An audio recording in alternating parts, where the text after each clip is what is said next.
Hey, we are live. So, for everybody watching live, thank you very, very much. If you're watching on the replay, thank you so much as well.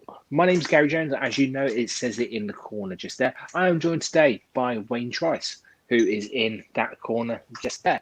Now, Wayne is, how do I describe Wayne? He's a magician. He's an entertainer. He's one of the hosts for Grow Live 2020, and I brought him back because he did such a good job for 2021 as well. And that's doing a massive justice. So, Wayne, how are you doing? And let people know who you are. I'm doing okay, thank you, Gary. Even better now I'm talking to you. Obviously, that should go without saying. Who am I? So my name's Wayne Trice from Magic in the Trice. Quick plug in the corner there. I also hide some nasty bits in the office you don't need to see, so it serves a dual purpose. Always very good. So at the moment, I put myself out as a magician, entertainer, MC. I'm going to aim more towards MC stroke host stroke, but with the magic in the background. So I've got the magical entertainment in the background. So I think I'm going to aim more towards that as we hopefully, fingers crossed, start coming out of this. Apparently, it's this thing called COVID going on. I don't know if you've heard about it. It's been It's gone past. It's popped up. It's popped up every now and again. Yeah. So hopefully doing that, but also concentrating on weddings. They're the two areas I love to work in at people's weddings and at corporate events. Just getting it all to run smoothly and keep the event running. Really. Love it. And I think, if I remember rightly, we met at the start of kind of lockdown, I believe. It was about the March, April time, kind of last year. It was around that kind of time. So, and yeah, at that time, obviously, you couldn't perform. You were you couldn't go out, you couldn't do stuff. And I was at the stage where I was thinking about Grow Live and about who I wanted to get involved with it. And straight away, your energy, your passion, your events know-how, when we were talking about events and kind of UMCing and all that kind of stuff, it made you a natural choice to become a guest for Grow Live 2020. And as I said in the intro, you did such a good job. I've got you back for 2021. So that's really kind of you to say so. Sorry, Gareth, so I'm cutting. Sorry, I'm doing the really bad guesting now. I'm sorry, I do apologise. But that's really kind of you to say so. When I heard you speak about Grow Live, I think that's what got me was your passion coming across to me, and I know I can make a difference. That's it. And I hate saying that. It's very, very British, very English. Don't tell him you're any good at anything, for God's sakes. But that's the thing that comes across. That's the thing I know. I can make things, run more smoothly, professionally, and run better. And just give those little tweaks to the bits in the middle that people forget. That just aid the overall, and I hope that's what came across. I think it did. So it did. It did completely. And what was really good was I was able to bounce ideas off you, and you gave a different viewpoint to what I had. So that was fantastic. But how did you get into everything? Were you always into magic, always into events, or did it come kind of naturally, or just in a second? Right. Are you sitting comfortably? Have you all? Anyone that's watching this has got a very soft cushion they can sit on, because it's a very long. No, it's not a long story. So I'll give you the pre-seed version. Was that for whatever reason I was always into magic when I was a kid. Watched it on TV. So we had Paul Daniels just coming into his heyday when I was about 7 or 8. You had the Great Soprendo. You had Copperfield. He used to syndicate his big shows over. There's another magician called Doug Henning. He's a fantastic magician. But similar to Copperfield, but different. So Copperfield was very suave and sophisticated. Doug Henning was bright colours, tie-dyed tops, big love peace to everybody. Sadly taken away from us at the age, I believe it was 52, sadly, but not before he had a show on Broadway. But an amazing, really amazing magician. So I was watching it. So if there was stuff on the TV, I had to watch it. Now I would get a couple of books out of the library, because there are, if any magician of my age, all you youngsters won't have a clue about this, but when I wanted to look something up, I had to go to a library. I had to find the right book and then find the information in the right book. And 793.8 on the Dewey Decimal System is where all the magic books hang out. That's how often I went and looked at that part of the library. The number is now ingrained. Okay, but the books weren't that great. They weren't, they were kids' tricks, and they're sometimes not always that well described. And I had no one in my family, or certainly my immediate family, that performed, so I didn't understand anything about performance. I never saw myself as a performer, and so I did a few. The one trick I remember that everyone sort of knew at the time was the 4 jacks. So you put 4 jacks on top. I'm not going to do it. You put 4 jacks on top, and then you put them into the middle of the deck, and they all come back to the top again. But it was a very clunky card trick. So I do those kind of things, and then I should have got the book. Am I allowed to break the wall a little bit and go and get? Let me go and get. You break the wall. Go for it. Yeah. There we go. I won't get the other one out. This is the one we need off my bookshelf at the back. This is the book. There was a TV show called Illusions, which I got the book out of the library for. Illusions was hosted by a guy called Fergus Roy. It was more about the history of magic rather than just magicians doing tricks. There was those on there. But what I didn't realise was that Fergus, being the canny Scot that he was, and I apologise, my printer has decided that right this moment it needs to clean itself. It's been sat there all day, obviously. Fergus was the canny Scot that he was. He'd married into the famous Davenport's magic family. I didn't really know about them until I've read this. And the last line in this book, and I don't know if this will come out, but I'll show you any. I'll try and show you any. The last line in the book was the address of their magic shop. So the last thing you read out of all of these was where to go and buy props. And that's what I did. I didn't even know these things existed. Charing Cross was the last station that you went into from where I got on the train. Charing Cross was the last station it ended up, so I didn't have to worry about getting off at the right stop. I just had to wait till the train stopped and then got off it. And then I had to find how I found this at the age of 13, I think I was. How I found this being this shy young retired, I wouldn't say boots to a goose at that age. And I wandered off into London.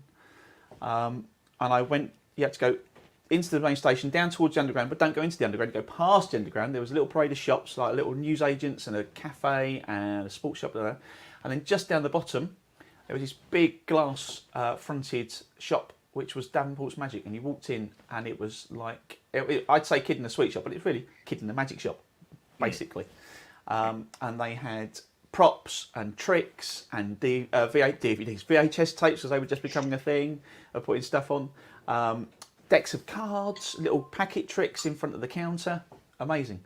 And I believe it was Al, and I get the names mixed up, so if any magicians watching this, I apologise if I got this wrong. I think it was Al Woodrow, not Al Glennon, Al Woodrow, that was behind the counter. Lovely old magician.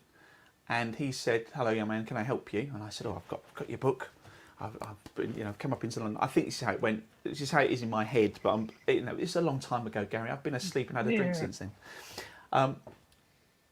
And he said, "Well, that's interesting. We've just started our Young Magicians Club." He said, "Go through that door there." He said, "It's free." He said, "Go and have a look and see what." So I walked through this door into this little studio out the back, which had a stage and TVs and more cabinets with props and God knows what else in. And some adults doing magic, so I was obviously new blood, so I got pounced on to show you the new magic. And then, but there was also about 13, 14 younger guys, about my age, 13, 14, 15-year-olds, doing magic. And I can't remember how I sort of mingled in, as you do, you just sort of wander over and see what's going on. And that was sort of it. I was hooked. So every Saturday from 2 till 4 p.m. I used to go into Charing Cross. I used to go and watch magic, do magic, talk about magic, buy magic, because again, Fergus being the canny Scot, we were attached to a magic shop, so I always went and bought stuff from there. Ate McDonald's, you can tell which one I did the most of. I was very good at that, a lot of practice. And I spent, I don't know how many years there, going up. Every Saturday we did shows, we did just trips to Blackpool when we got old enough, and that's where I stayed. And it was, in fact, talking of Blackpool, there's a big Blackpool Magic Convention every year, apart from this year, obviously. But the last year was the last one I'd been to. Sorry, the first one I'd been to in absolute years, and we met up about 15 of us, and it was fantastic. It was like we'd never been away, and I remember that it was what a great group of guys. Sadly, there were a couple of girls when I first joined, but it was mainly guys that, and we never had an argument. We all just got on and bonded over our love of magic. It was absolutely fantastic. So it was really nice to catch up with them. So that's a very long answer to a short question. So sorry about that. No, that's good, and lots of points to pick up on. One bit that we're going to kind of probably talk about all the way through, and this is just a little thing that you mentioned, was the last line of that book, and what a call to action that is. you've read it, you've enjoyed it, you've got to the last bit. How do I get more information? You come and see us. And that is such a great way of doing it. So yeah, little marketing message just there as well. Just Straight. spot on. Yes. I'm guessing just like anything, you had to learn the skills. It took you a while to kind of learn how to do stuff and perfect your craft. Which goes on to kind of the message of consistency, I suppose. But how long do you reckon from that first initial kind of, I'm going to pop into the shop and I'm going to, get something to test and buy, to actually I can do this trick quite well? How long was that kind of time period? We're talking I weeks, we're think talking months, years. What was it? depends what the trick is and what it demands that you do. So there are lots of different tricks, and you have things that are called self-working, which if a bloke in the pub says, "Oh, I've got his great magic trick, watch this," that's generally what they're doing. They don't. It requires no effort, just requires a bit of performance. But sadly, they don't put the effort into that either. Right up to knuckle busting.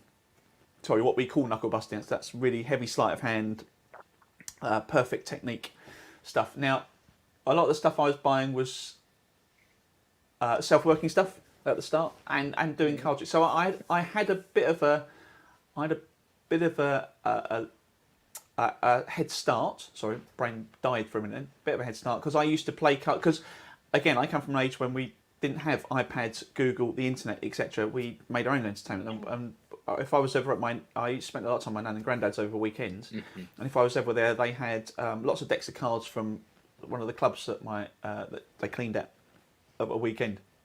And so I would always be playing with cards, or I would go and play cards with our next door neighbours in the garden. So I had a reasonable hand in card, albeit left-handed. So I hold cards in my right hand when I'm dealing, and I should be holding in my left hand. And it gets really difficult when you have to read the magic book because they assume that you're holding the cards in the left hand. You have to do all this reverse. It's horrible. I always try and tell kids it doesn't matter, but hold your cards in the left hand. I forgot where I was going with that now. But so I had a bit of a head start. So there's a varying amount of time. Okay. Yeah.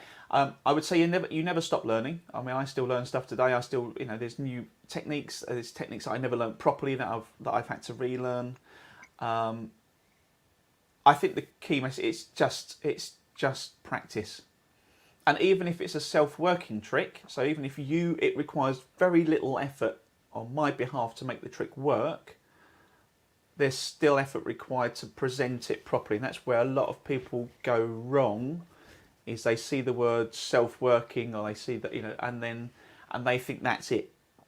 And they don't see the other side of it, the presentation side. And I think, we won't go into the whole details of all of this because we'll be here all afternoon, is that's when my theatrical side came in. I've done a lot of Amdram, I've done a lot of working backstage at theatres, I do tech for theatre stuff.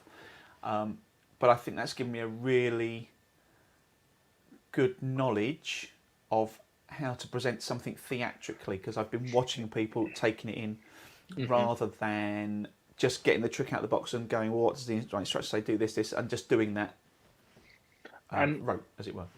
And I like that because that definitely comes across.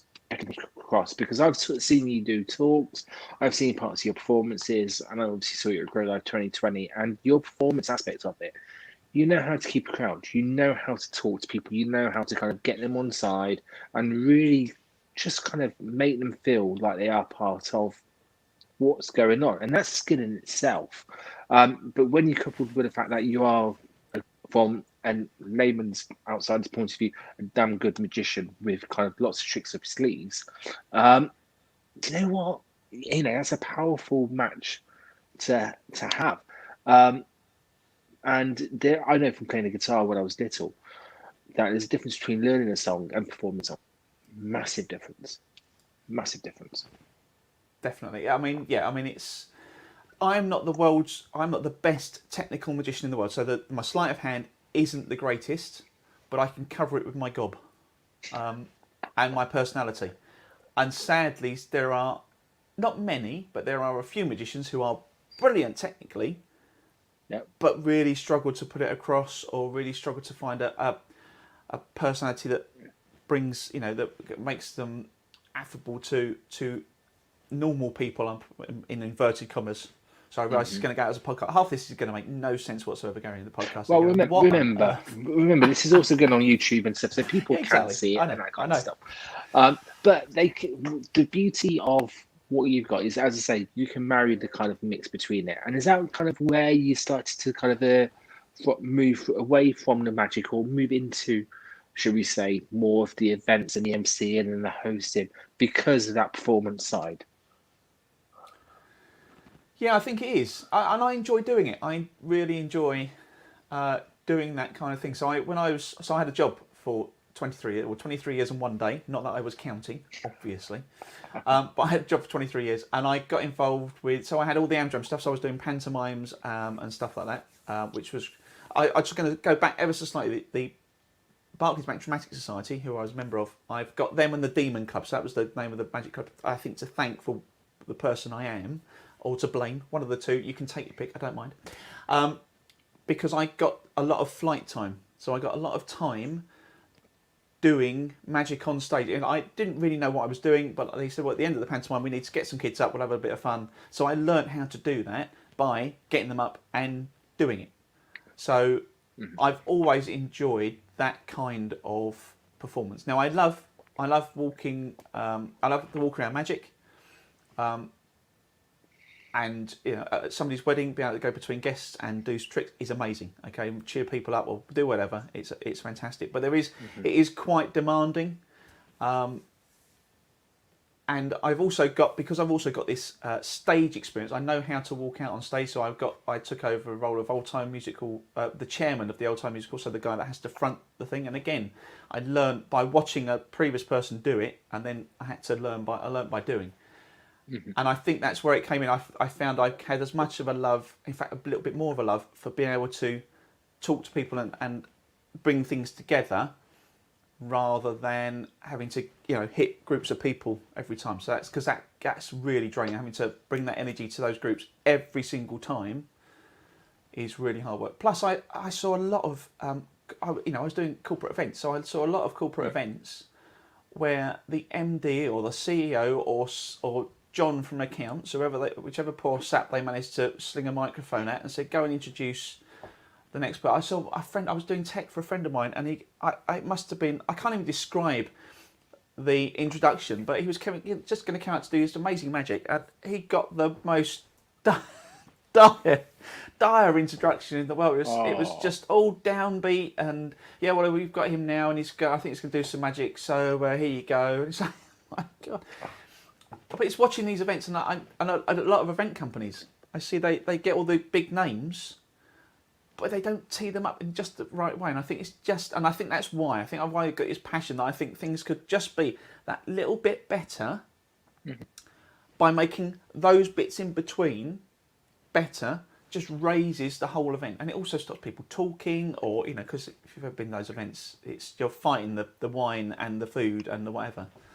And it just gives them something else to focus on, or you can control where the focus is. And you have more control if you think more about it like that, and that's why I got this.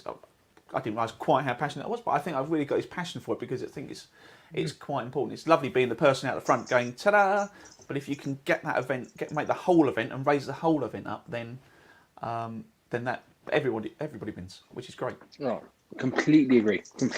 And I've been there where I've done I've been both parts. I've been sitting in the audience for a live event, and you've just come off and really kind of heard a really good, passionate speaker, and then someone else just comes on and brings the energy back down. And it is that energy kind of in the room. You've got to manage it. But, being events that you've kind of hosted, you have got that energy all the way through, which is just fantastic. And, it raises your game as a speaker, it raises your game as a participant at the event as well. So important.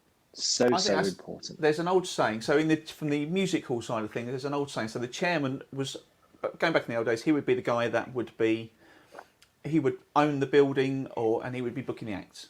Mm-hmm. So he'd normally have a bit of banter with the acts, and if it went badly, because he was paying them, he'd have a go.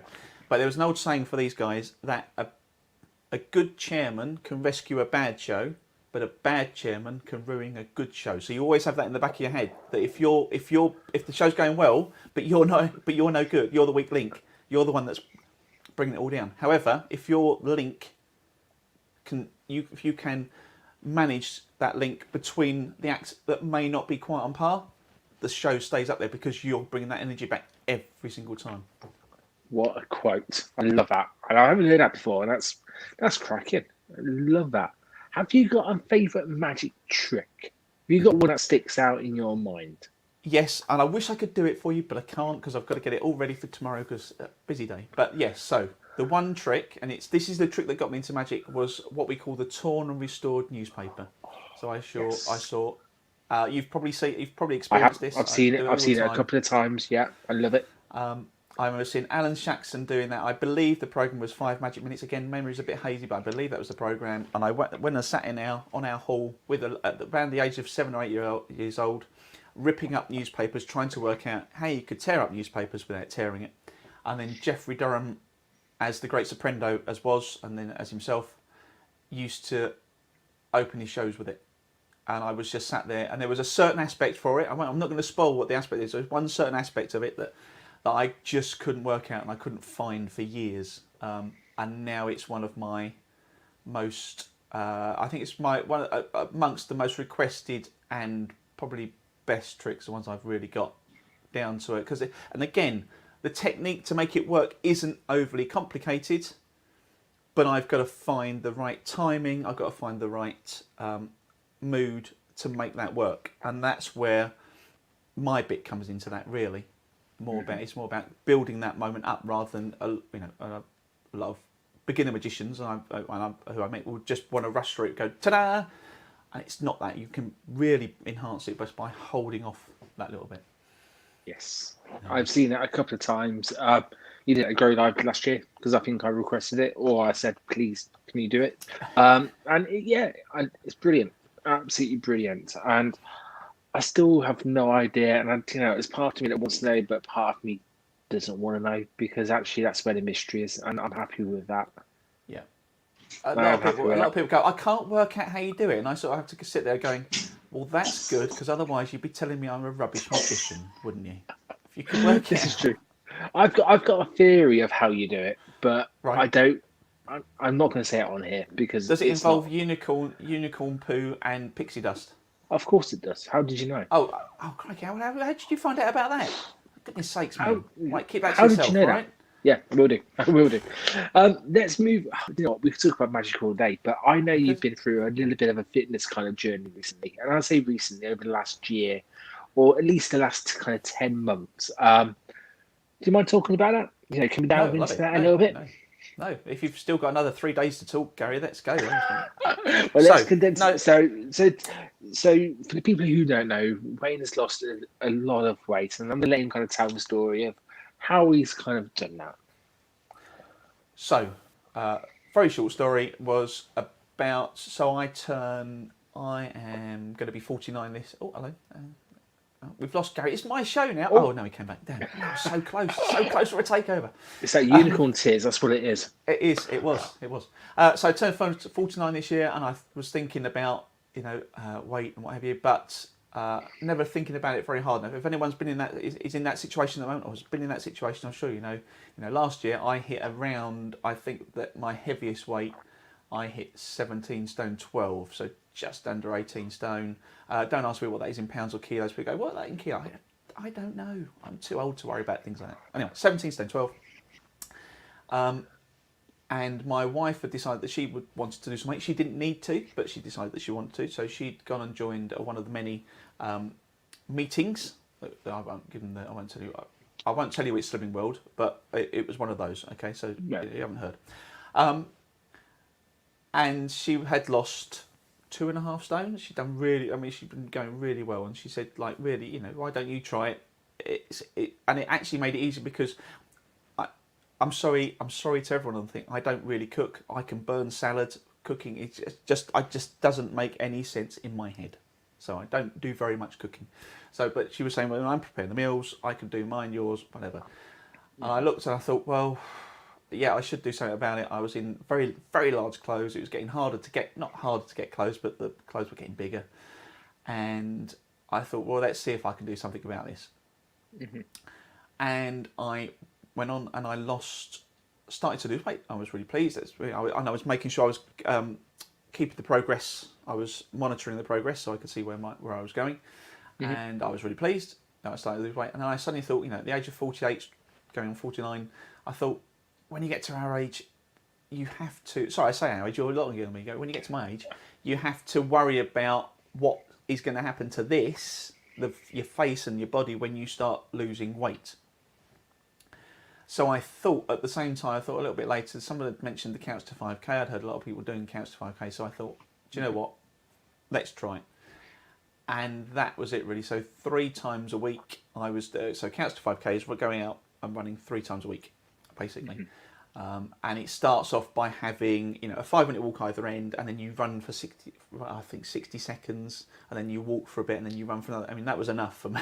I could have done that for the next. But then they slowly build it up, which is fantastic, until at the end of week 9, you run for 30 minutes. Well, you run, shuffle, jog, whatever you want to call it, for 30 minutes. Non-stop. So you do your 5-minute walk and then you just run for 30 minutes and then end. And I got to the end of the night, so I did that. I got that even when I was on holiday. We went away to Suffolk while we were still allowed to go out, and it was beautiful. I ran along the beach of Suffolk. Nice.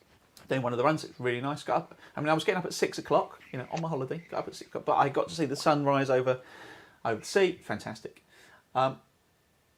And then it got to the end of week 9. I thought, well, I don't really want to stop this because, I've got so far now. I've actually got to the stage now. Now I need to sort of keep it going. So I changed. So what I was doing was on Facebook, and people probably got fed up with me, but it was really, really good. Here's a top tip for anyone that wants to do this. I posted, at the time, I was posting a picture and a short message every time I went out. Mm-hmm. And what people did, people jumped on that, went, oh, really well done, keep going. And I suddenly got a lot of likes, which is not the problem. I got people liking it and commenting and encouraging and motivating me. And that kept me going through those 9 weeks. And I thought, well, I don't want to keep. So I changed the hashtag. I was doing hashtag Couch to 5K.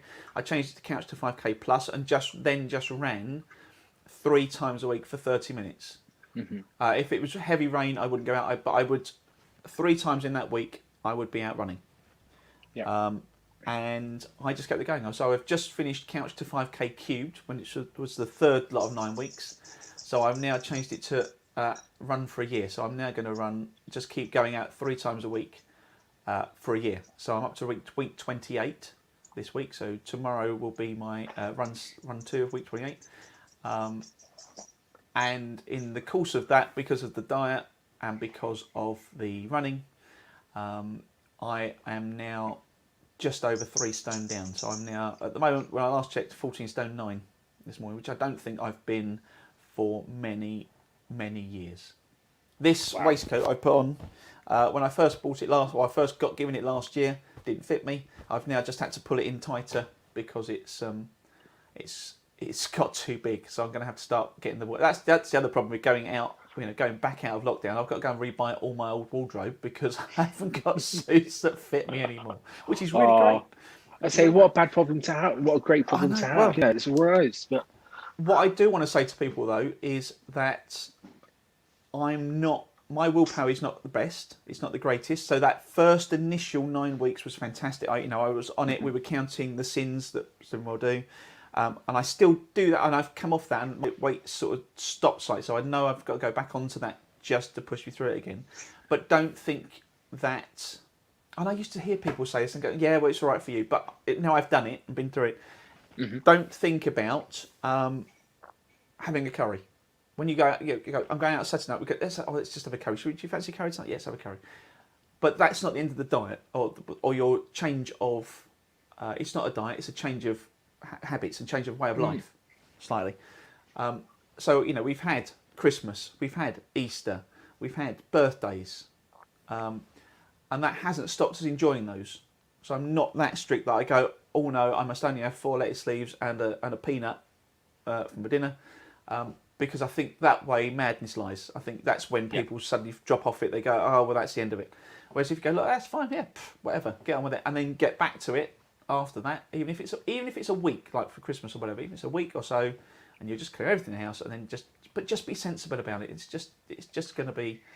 just being sensible about what you eat and the amount of exercise you do. I do so much more exercise now, and the thing I noticed, I went back into London. I've got some work in London, and I had to catch. I went and got a black coffee. I hasten to add. And I was just going to get the train, and I saw the train was in on the platform. And normally I'd be going, oh, where's the escalator? Because I need to get up there, and I'll do a couple of steps up the escalator. And I ran up the stairs. I run up the stairs in London for God knows, and I didn't need an iron lung at the top either, which was great, which was another benefit. And that's when I realised that well, what a difference. What an absolute difference! So there you go. That's my joke. That's my bit. And I keep going. So I'm still doing the videos because I still want to keep, even for my own benefit, just keep a record. But I also still have people commenting and pushing me on and saying, yeah, you're great, go for it. And I've apparently, and I would never have put myself down. It's apparently I'm inspirational. I don't see myself as inspirational. I don't have that very British English thing. But apparently I've inspired a few other people to go out, do running, lose weight, whatever. So it's got to be a good thing overall, really. Love it. There you go. And actually, do you know what? You are an inspiration. You've been through that journey, and you're still on that journey. You're changing your identity, and you're changing your habits along the way. So therefore, it's a big steps. Big steps. The accountability on Facebook by posting those pictures. I never bought it. I saw them 3 times a week. It was lovely to see that your consistency and your determination and commitment to it. That's what I kind of took out of it, which was fantastic. And I suppose that kind of leads on to kind of the last little bit. And that is, all the way through, we've spoken about consistency. We've spoken about kind of keeping up with stuff. Because if you gave up after a couple of weeks of doing magic, you wouldn't be the person who you're doing now. And you wouldn't be hosting events and all that kind of stuff. I can't let you go without showing a little trick. Thinking about it. Is that all right? Well, just as you mentioned, I just happen to have a little something. Have a little something here. There you go. This is a recent one. Of me to do it. Obviously, it's a recent one, and it's great for camera. So we're gonna. I could show you this live, but I'm gonna play a lot of people tell me that as a magician they don't want to play cards with me. I don't quite understand that, but I'm gonna try and prove why. I'm gonna try and show you how you can play a full poker hand, a royal flush, with just 2 cards. So watch, we have, then you get into focus. Oh, I've gone the wrong way, we're backwards. Right, so we've got the 9, we've got the 10, we've got the jack, we've got the queen. What's the jack? Becomes the king, the queen becomes the ace, and that's why you never play cards with a magician, you see? It's ridiculous, isn't it? There you go. Done. How does he do it? Why does he do it? And why is he doing it to me? None of those questions will be answered in the next 30 seconds.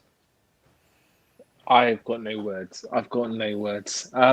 If people wanted to find more info about you, book you for their event, pick your brains, whatever it is. Where throw money at me. I don't mind if you see me in the street. Exactly. Throw pound notes. I don't mind. So if you want to find me, pound notes.